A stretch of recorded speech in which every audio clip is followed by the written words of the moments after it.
So మీకు అంటే మీరు ఇప్పటివరకు చేసిన మూవీస్లో చూసుకుంటే కనుక డిఫరెంట్ కాన్సెప్టే సెలెక్ట్ చేసుకుంటూ ఉన్నారు. సో మీరు అంటే నరేషన్ అప్పుడు మీకు ఎలా ఉంటే అంటే డిఫరెంట్గా ఉంటేనే నచ్చుతుందా? ఒకవేళ స్టోరీ నచ్చకపోతే డైరెక్టర్కి ఏ విధంగా చెప్తారు? ఎక్స్ప్రెస్ ఎలా ఏవో ఉంటాయి కదా, నో అని ఎలా చెప్తారు? వెరీ ఆనెస్ట్లీ అండి, అంటే నాకు అంటే it's nice to be open. So నాకు ఏంటంటే ఇమీడియట్లీ నరేషన్ అయిన తర్వాత లైక్ నేను యాక్చువల్గా డిఫరెంట్గా ఉండాలని నేను చూసుకోనండి. I don't look for different movies. నాకు నేను చూసుకున్నప్పుడు అది రెగ్యులర్ అయినా డిఫరెంట్ అయినా నేను హౌ ఐ జడ్జెస్ నరేషన్ అయ్యేటప్పుడు నేను ఎంటర్టైన్ అయ్యాను అనుకోండి while I'm sitting for the story. ఆటోమేటిక్గా సినిమా కూడా జనాలు ఎంజాయ్ చేస్తారు అన్నది ఒక నమ్మకం అంతే. అంతకు మించి నేను ఇది డిఫరెంట్గా ఉందా లేదా అలా ఏం చూసుకున్నాను. ఓకే, మీరు డైరెక్ట్ చెప్పలేదు, ఇంకా డైరెక్టర్కి ఎలా నో చెప్తారు అనేది చెప్పాలా? డైరెక్ట్ నువ్వే ఉందంటే అంటే సినిమా నాకు ఆనెస్ట్గా అంటే మోస్ట్ ఆఫ్ ద టైమ్స్ స్టోరీలు బాగుంటాయండి, but it comes to the genre. వాళ్ళు చేయాలనుకున్న జానర్ వేరుంటుంది, నేను చేద్దాం అనుకునే జానర్ వేరుంటుంది.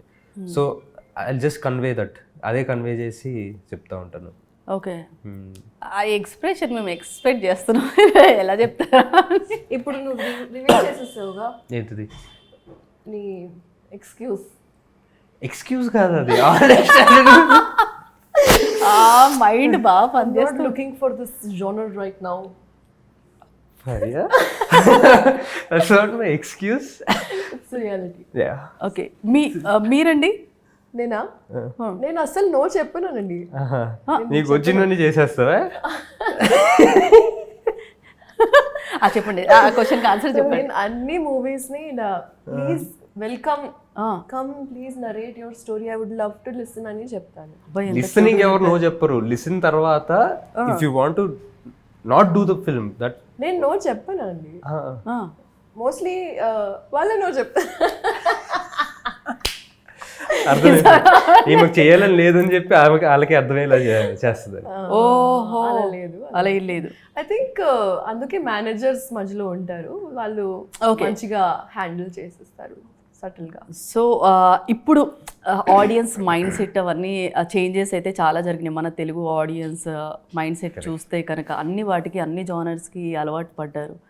సో మత్తు వదలరా చూడాలి అంటే ఈ ఎలిమెంట్స్ పరంగా ఏం చెప్తారు ఆడియన్స్కి?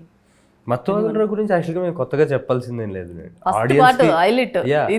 స్పాట్లో అయినట్టుగానే ఇందులో కూడా lots of comedy, lots of twists, fun. As it is first part enjoy చేసిన వాళ్ళందరూ కూడా హ్యాపీగా సెకండ్ పార్ట్కి వచ్చేసి థియేటర్లో, ఫస్ట్ పార్ట్ థియేటర్లో మిస్ అయిన వాళ్ళు కూడా వచ్చి ఎంజాయ్ చేసి September 13 కంటిన్యూషన్ ఉంటుంది. అయితే కంటిన్యూషన్ అక్కడి నుంచి వీళ్ళు ఇక్కడికి ఎలా వచ్చారన్నది మొత్తం అంతా వీళ్ళు ఒక డీటెయిల్ ఉంటుంది, బాగా అర్థమవుతుంది.